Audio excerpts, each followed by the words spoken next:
Muy buenos días, ¿cómo están todos ustedes? Bienvenidos a un programa más de Perspectivas Ambientales. Ustedes saben que este es un espacio para dialogar, para conversar, para generar acciones y generar conciencia sobre temas ambientales, pero también propuestas sobre qué hacer respecto a lo que está sucediendo en el mundo. En este caso, hay un tema que me llama mucho la atención y que creo que no se ha dado mucho seguimiento al programa Sociobosque, un programa que nació emblemático, que nació con una muy buena concepción de tener acuerdos de conservación y financiar a aquellas personas y comunidades que quieran conservar sus bosques. Para esto tenemos como invitado hoy a Raúl Aulestia. Él es coordinador nacional de la red Sociobosque de Páramos y Manglares. Tienen más de 175,000 suscriptores del programa Sociobosque y protegen más de 4 millones de hectáreas en estado natural de bosques, páramos y manglares. Es decir, esta es una iniciativa y es una red muy fuerte porque además ayudan al Estado ecuatoriano a conservar justamente los recursos naturales que deberían estar bajo protección. Así que bienvenido, Raúl, y me gustaría preguntarle y que además nos cuente de dónde es propietario, de dónde nació esta red y cuál es el gran objetivo. Buenos días, Verónica, para mí y en representación de los tenedores de bosques, páramos y manglares. Resulta un honor compartir con usted, que es una pionera de la lucha contra el cambio climático y desde hace mucho tiempo atrás lo tomó como una afición cuando muy jovencita y reina de belleza, defendiendo los bosques, escalando montañas, protegiendo el paisaje, en fin, para luego abrazar una profesión que hasta ahora no es bien remunerada, pero sí va a ser reconocida por las generaciones venideras. Gracias. Tener bosques no es muy fácil porque nos privamos de dedicar a otras áreas de la producción económica. Pero en mi caso yo ya soy, creo que la cuarta generación, y aspiro que mis hijos sigan siendo la quinta generación, que cuidemos bosques. Yo provengo de una familia, curiosamente, de ganaderos. Y mi padre tuvo una propiedad que está alrededor de una superficie de algo así como 2,000 hectáreas. De esas 2,000 hectáreas, solamente 200 están dedicadas a la ganadería. 1,800 están en bosque natural, bosque protegido. Todo mundo sueña cuando es jovencito, cuando es niño, en ser ganadero, tumbar árboles y dejar el ganado para que le permita vivir con cierta comodidad. Pero nosotros, por insinuaciones de mi padre, por la cultura de conservacionismo, nos dedicamos a cuidar los bosques. ¿Qué es lo que pasa, doctora Arias? Y usted conoce el proceso acelerado de deforestación. Hizo que el Estado ecuatoriano, primeramente en la Constitución de Montecristi, se integre el derecho natural de la tierra como un derecho humano. Pero el derecho de la naturaleza incluye a los seres humanos también, en primer lugar, es decir, a todos los seres vivos.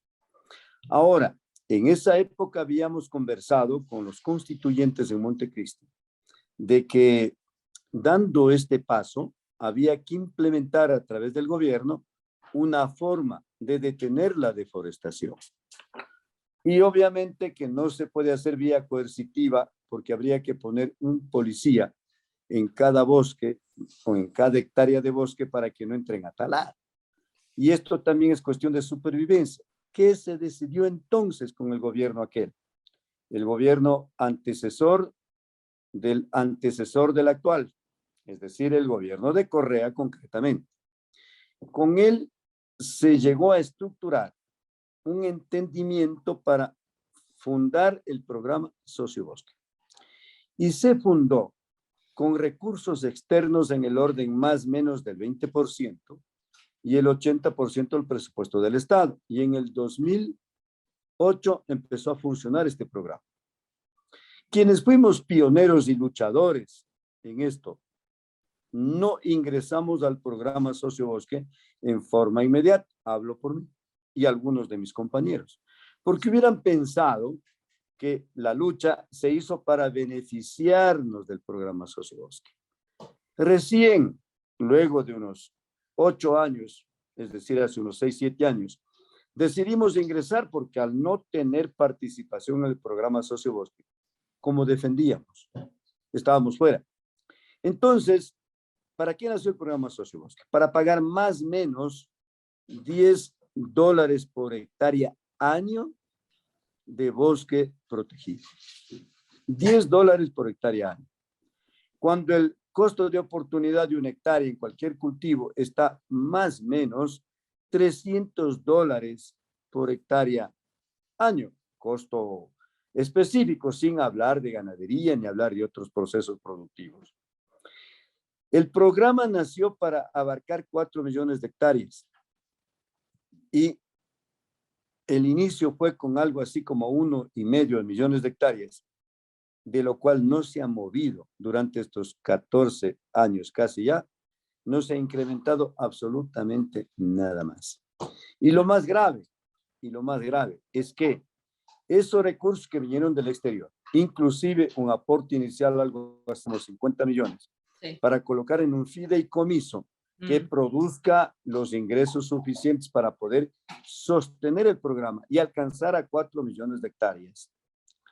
No sabemos en dónde están ni para dónde ha ido a parar.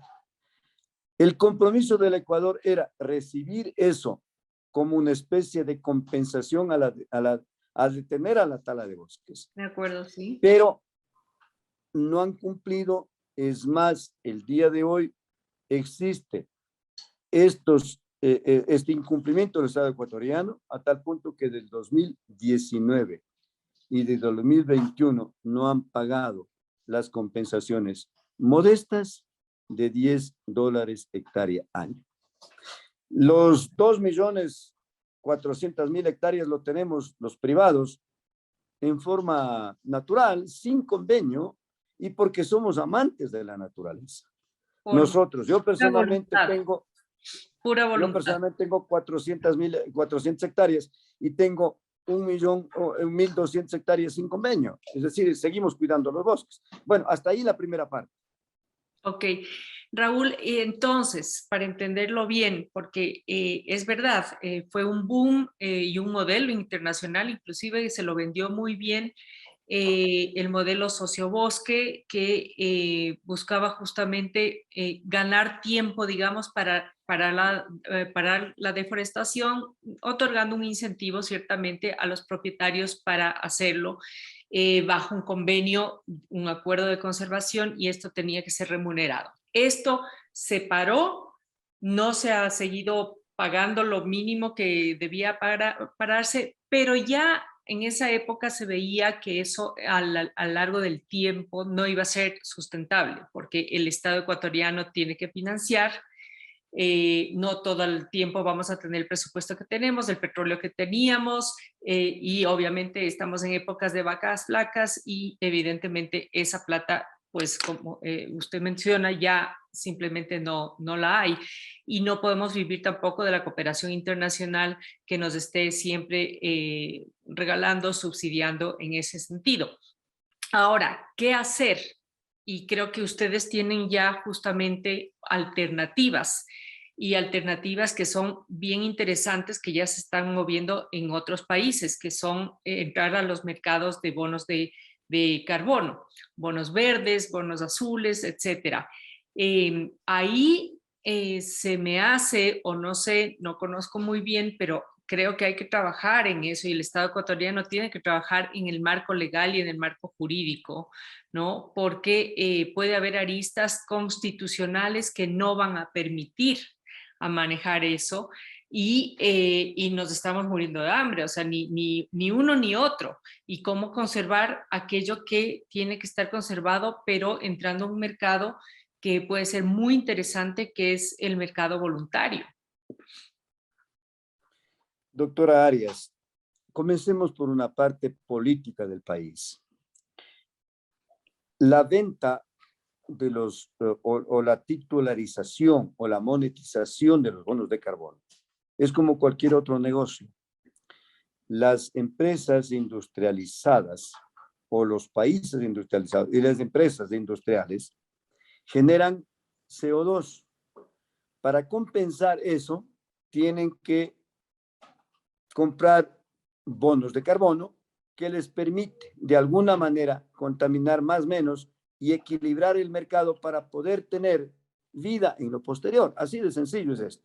O sea, yo contamino pero pago para que los tenedores, que son los bosques, los tenedores de bosques, me permitan suspender ese ataque tóxico a la sociedad. Así, en términos entendibles. ¿Qué pasa con el Ecuador? No existe ni a estas alturas ni siquiera un borrador consensuado para poder proponer al mercado internacional esta compensación económica que existiría por la tenencia de bosques en estado natural. Dos, la situación de la inseguridad jurídica, en los problemas políticos, la falta de gobernanza, el tropiezo que tienen las autoridades porque no logran eliminar el proceso de la corrupción enquistado en el Ecuador desde siempre. Ya voy a decir algo que dijo desde siempre y hasta siempre un distinguido amigo mío, expresidente.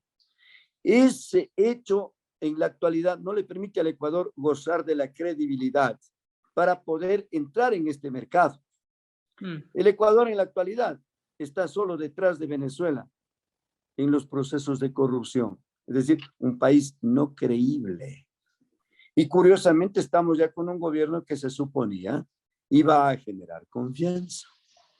Lastimosamente no hay, y usted tiene un distinguido compatriota que está al frente del Ministerio del Ambiente, creo que es de los 4 ecuatorianos que están entre los 100 más importantes en el mundo, incluido obviamente usted, y qué bueno, ojalá no llegue a ser ministra del Ambiente nunca, porque lastimosamente son secuestrados por los mandos medios y por ciertos organismos, también medios internacionales, que al estilo del Fondo Monetario Internacional prepara a los ministros de finanzas de los países pobres para después llevarles becados. Aquí ocurre una cosa similar con el medio ambiente. Existen cierto tipo de funcionarios que cuando están en el ejercicio del poder generan procesos para después que ya lo dejen ir a hacer estudios, investigaciones y muchas veces estudios sobre estudios que no sirven sino para generar recursos que vayan a parar en pocas manos, descuidando el verdadero objetivo, que es entregar incentivos a los tenedores de bosques, de páramos y manglares. Adicional a eso, no hay una política ni legislativa ni ejecutiva que permita que las industrias que utilizan agua, las industrias que generan contaminación, compensen a los tenedores de bosques. Eso no existe, porque se acomodan a la situación que ya viene arrastrándose y dejan pasar y deja ocurrir, incluido la industria minera. Todo eso es un problema que si no se corta, vamos camino a la extinción de la humanidad. Y eso no entiende. El Ecuador, en los últimos 3 años, ha deforestado lo que deforestó durante 18 años. Y eso usted lo conoce. Y no hay cómo detener. No hay controles y tampoco hay incentivos para los tenedores. Entonces, hay un artículo 74 de la Constitución. Yo no estoy en contra de aquello, que dice que el Estado es quien controla el medio ambiente. De acuerdo, controle, pero consensúe. Hace 3 años se inició un proceso de gobernanza y para eso se eligió una directiva nacional de la red Sociobosque, de los 175,000 ecuatorianos que tienen convenio con el Sociobosque. Doctora Arias, ¿sabe cuántas veces nos han invitado los ministros de Finanzas. Ni una. Cero a conversar con nosotros. ¿Sabe por qué? Porque pensaron que esta red iba a aplaudir ese tipo de política que siguen haciendo y que hasta ahora continúa, de que cierta parte de los recursos externos se reparten, no llevándose como algunos se lo llevan, sino en estudios sobre estudios. Más o menos en los últimos años el Ecuador ha recibido $100 millones por aportes externos. Y estamos sin los incentivos 2019-2021. Entonces hay que reformar ese artículo. Tienen que permitir, aunque sea una vía mixta entre privados y entre tenedores, en definitiva, comunitarios y privados de bosques para manglares, conjuntamente con el Estado para poder negociar esto. En Colombia, por ejemplo, más o menos un bono de carbono, una hectárea, negociando bonos de carbono, está recibiendo algo así como $24 por hectárea, y aquí apenas estamos recibiendo entre 8 y $10 por hectárea. Eso es lo que hay que hacer en la parte de la política pública. Perfecto. Raúl, en este momento quiero hacer una breve pausa para agradecer a nuestros auspiciantes, especialmente a Gira, una empresa filial de la Corporación Favorita que trabaja para la implementación de la economía circular. Y quisiéramos pasar este video a continuación. Hay un lugar que puede transformarlo todo. Aquí, un Tetra Pak puede ser un pupitre. Un papel puede ser un regalo. Un abogado puede ser el salvador de los mares. Una madre puede ser defensora de la naturaleza. Un niño puede cambiar el futuro. Y el mundo puede transformarse en esperanza. Hay un lugar donde todo se transforma. Trae tus empaques reciclables a los puntos Gira, ubicados en locales de Corporación Favorita. Raúl, volvemos con la propuesta de la red Sociobosque y me quedaron dos temas acá que quiero elaborar un poquito más contigo. La una es, no han recibido invitación del Ministerio de Finanzas de un tema tan clave. Del Ministerio del Ambiente. Del Ministerio del Ambiente. Ok. Este es un espacio justamente para, como mencioné, para dialogar no solamente de las buenas cosas, sino también oír denuncias, también oír y escuchar y generar conciencia con mucha gente. Creo que también es un espacio en el que debemos aprender a canalizar este tipo de inquietudes, y si en la medida de lo posible se puede hacerlo con las diferentes personas y autoridades en buena hora, y si pueden interponer para aquello y que ustedes puedan reunirse en buena hora. Así que cuente con ello.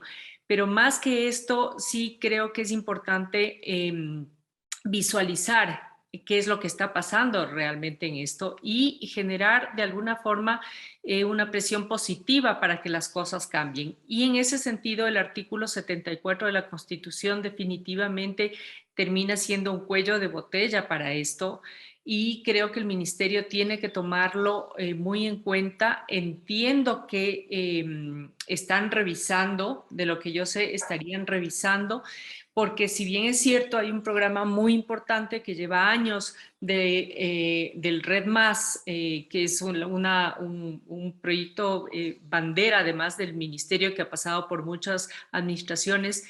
¿Qué pasa con Sociobosque? Y creo que es la gran pregunta que siempre todos nos hacemos, no hemos vuelto a oír de esto.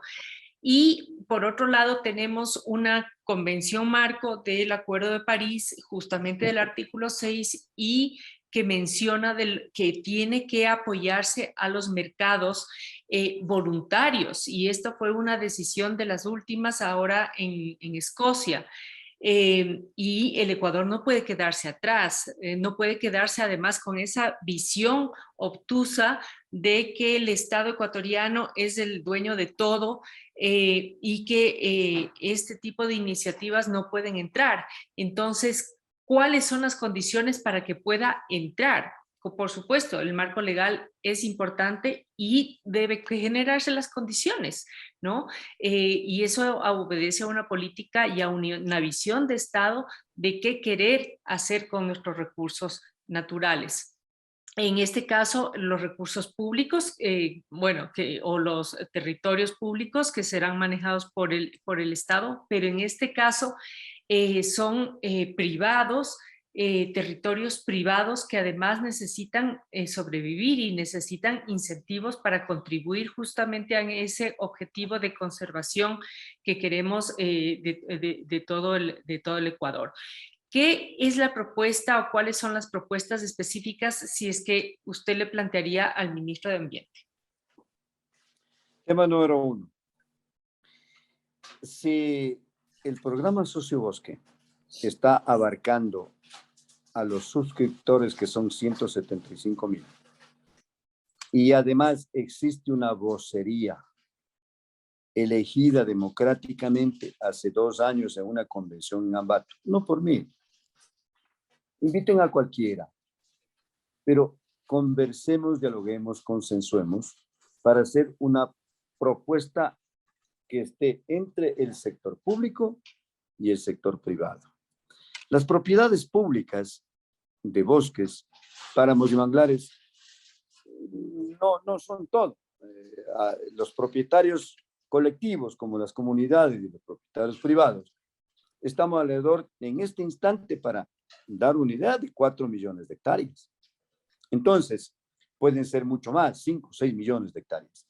Entonces, lo lógico es este tema, estructurar reuniones, planteamientos que nos permitan consensuadamente, públicos y privados, caminar hacia adelante para tener una propuesta clara y concreta. Tema número 2, entender que si esto lo hacemos ahora y ya, incluido lo que existe ahora como compensación por resultados, no va a seguir viniendo, porque si se sigue observando la tala de bosques en forma acelerada, pues los cooperantes externos también van a decir, no han logrado sostener aquello. Pues dejamos de aportar. Y por último nos vamos a cualquier otro lado. El Ecuador, en definitiva, es una cosa pequeña a nivel mundial, claro, pero se puede cuidar, pero se puede dar ejemplo. Siempre estuvo como pionero el Ecuador, la Constitución proteccionista, el programa Sociobosque, la captación de recursos externos, que en vez de ir incrementando, ha ido desmejorando. Tema número 1. Tema número 2.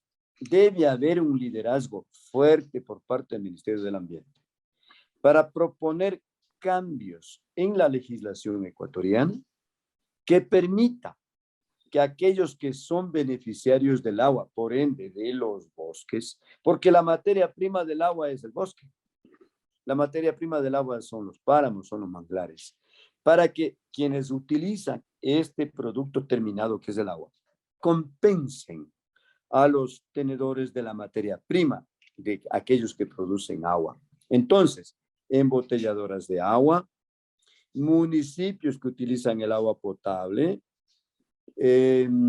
industrias, toda clase de industrias, lavadoras, lubricadoras, empresas que elaboran gaseosas, jugos, hasta licores, en fin, compensen con alguna mínima cantidad para que la tenencia de bosques, páramos y manglares sea más o menos cerca del costo-beneficio y entonces sea un verdadero incentivo cuidar. Yo creo que si estas dos cosas entendemos, más la seriedad que hay que brindar al exterior, porque incumplir con el programa Sociobosque es como incumplir con las políticas que el Fondo Monetario Internacional exige al Estado ecuatoriano para que cobre impuestos, para que achique los aparatos del Estado, en fin, es decir, es tan sencillo como eso. Si están incumpliendo con esto, y lo más grave, que están incumpliendo con la vida, porque el rato que tenemos una minería irresponsable, que existe una tala indiscriminada de bosques, el momento que existe un descontrol en este tipo de preocupaciones, estamos afectando a la salud. Entonces hay que sacar más dinero para curar porque el agua envenenada, la falta de agua, etc. Se calcula, doctora Arias, y usted lo sabe, que para el 2040 ya no va a haber agua. Ahora mismo no existe alimentación en algunos ríos del Ecuador, donde antes se pescaba, ahora ya no se pesca. ¿Por qué es eso? Además del envenenamiento, además del desorden, además de la falta de liderazgo del Ministerio de Ambiente para educar a la sociedad ecuatoriana. ¿Cómo es posible que hasta ahora las escuelas de los sectores rurales recojan la basura para ir a arrojar en los ríos? O sea, no hay el más mínimo concepto de respeto a la naturaleza y no hay un liderazgo fuerte por parte del Ministerio del Ambiente, que debería ser el que congrega a todas las demás instituciones, policía, militares, educadores, sociedad civil, gas, en fin, para educar en el cuidado del ambiente. Caso contrario, vamos a vivir en un país contaminado cada vez más camino a la extinción. Estos tres temas creo que debería enfocarse como ejes principales de un buen ministro del Ambiente. Perfecto. Perfecto, muchas gracias Raúl, clarísimo las recomendaciones. Veamos en la medida de lo posible si este programa, y personalmente trataré de hacer las gestiones para que ustedes se reúnan con el ministro, y ese será mi compromiso, y el compromiso de este programa siempre estará abierto a oír, escuchar las voces que tienen que decir mucho sobre el tema ambiental. Bueno, con esto cerramos este espacio, agradeciéndole a usted primero y a todos por su sintonía. Les invito a compartir esta página web, darle un like, seguir nuestros canales digitales Twitter, Instagram, YouTube, para que juntos podamos llegar a más gente y generar mucho más conciencia ambiental. Muchas gracias, Raúl.